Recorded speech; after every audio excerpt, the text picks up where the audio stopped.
Hello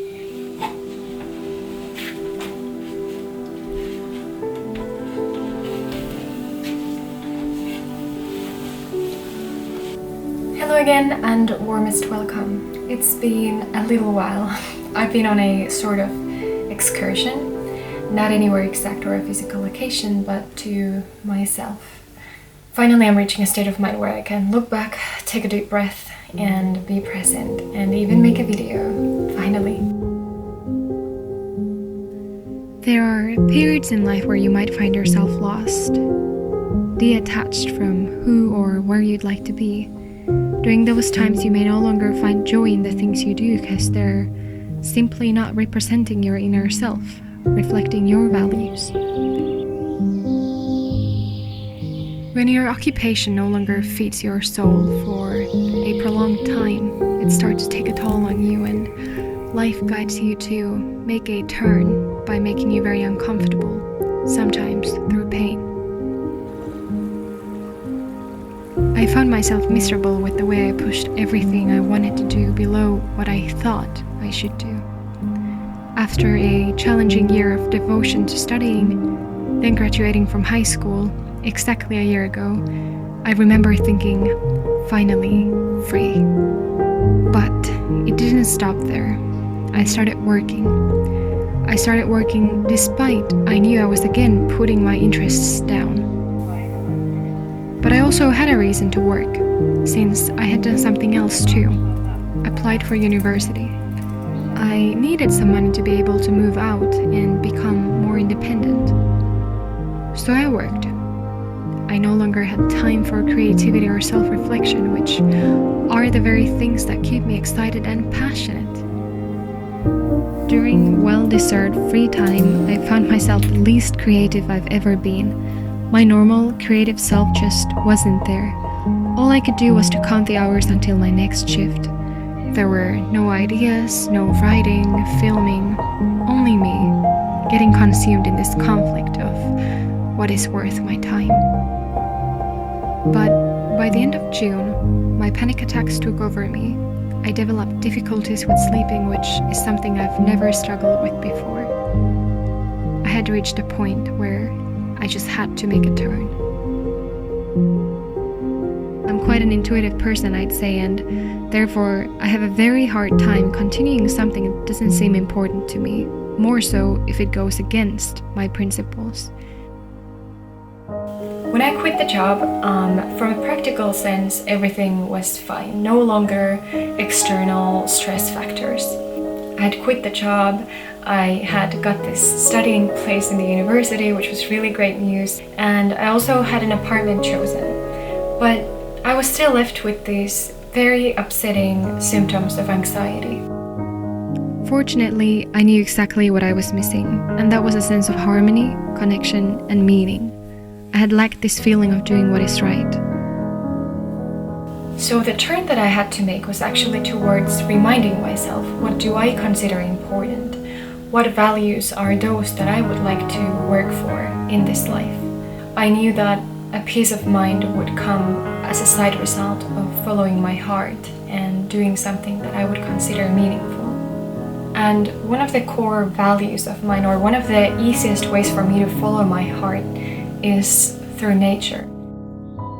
Nature has a power over me to wipe out any extra layers of baggage or fakery. When I'm out there scavenging or just looking at the landscape, breathing in the fresh air, being mesmerized by the colors and variety, flora and fauna, this clever cycle of life, I always feel the closest to some part of me that is original, something that is the very essence of my identity. In nature, I can see my place in the world the clearest. My curiosity blossoms, liberating my creativity. The more time passes, the more I seem to long for this intoxicating harmony that I experience in nature. While I was working, I felt it deep, that I was disconnected with some original part of myself. I no longer had time for my self-reflection that aligns my actions with my intentions. I only had few moments when I got to be in nature. The few times that I did, I wanted to do it completely without cameras, anything else to occupy me, because I just wanted to be there for for myself during those few precious moments. I guess the reason why I felt so upset and anxious about not having been in nature was that, you see, to be in nature is not only the little trips I take to the forests every now and then. Nature somewhat comes back home with me, because I strive to create that kind of harmony in the other parts of my life as well. What I mean in practice is that I change my behavior to be reflective and respecting of nature, even when I'm not exactly in nature. Having a connection with the earth makes me want to be present, be aware and conscious of every situation, every emotion, to recycle, to be more self-sufficient, to want less material, to have meaningful discussions and moments with people around me.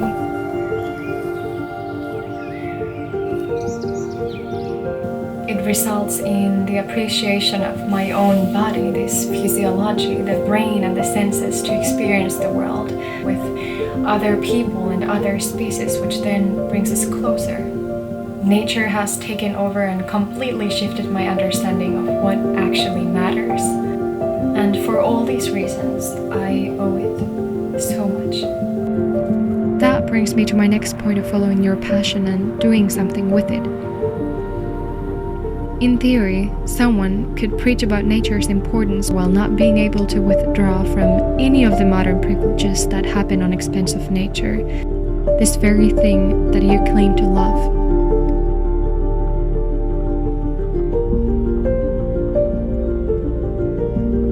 I've heard my eldest sister say, values are actions. I had never found a cool quote like that for it, but I have always thought, especially when it comes to loving something or someone genuinely, that only our actions, big and small, can speak for our words, for the love we declare for this one objective. Otherwise, what meaning would loving something have if you're not willing to sacrifice for it? What change would it make in the matter? What I started studying recently is geography. Nature is breathtaking to me in all its wisdom and details, so understanding and preserving it is my passion. Why not study it, I thought. Our climate, our oceans, the species which we're all dependent on, are threatened in our expanding modern societies. Studying geography will hopefully give me the knowledge, the tools, and hopefully connections as I progress to someday use my skills in having some form of influence, return some of the good that I have received from nature. That is one of my big goals that I'm also empowered by. So in that sense, studying has actually given me a more practical approach to the question that I'm having about my meaning and my place in this world. This year, I have consciously had to make a decision to work on my past, my mindset, also my deep-rooted fears, enforcing positive thinking and confidence within the past months.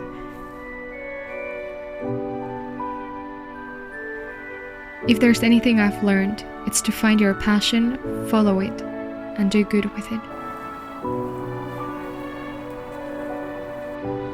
During this time, I've gotten an enormous amount of help from other people, which I'm forever grateful for.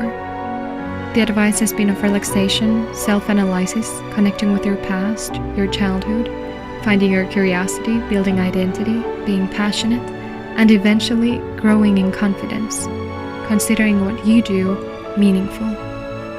I'm thankful for this advice. I'm thankful for the many ways of practicing it. Meditation, writing, laughing, loving, but mostly connecting with nature and people, feeling accepted, knowing my purpose.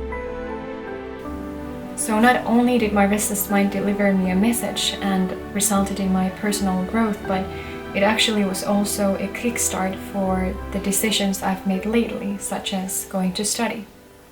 Pain exists to push us to the right direction, I believe, and someday those questions and anxieties would have come anyway.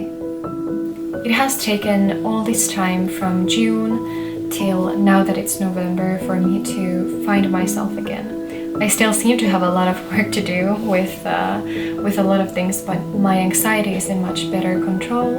I have finally managed to sleep properly during the nights, and there just overall seems to be light at the end of the tunnel. Sometimes finding your true core passion in life where there are a lot of distractions, a lot of doors are open, can be very challenging and difficult. If everyone found their place in this world and felt empowered to use their skills for the good of everyone, I think we, the people, as well as the planet, would do so much better. During the past weeks, what's also been important has been you and your feedback. Your comments have been just so encouraging, and it's helped me a lot to gather the courage that I've needed to upload again. So these thoughts, these changes in my life have kept me from updating my channel lately. I'm glad to do it now, and I thank everyone for all the understanding. I hope you enjoyed, and I thank you for being involved. This is a lot that I had to say this time, but it's all for now. So a sincere thank you for watching, and see you next time. Bye!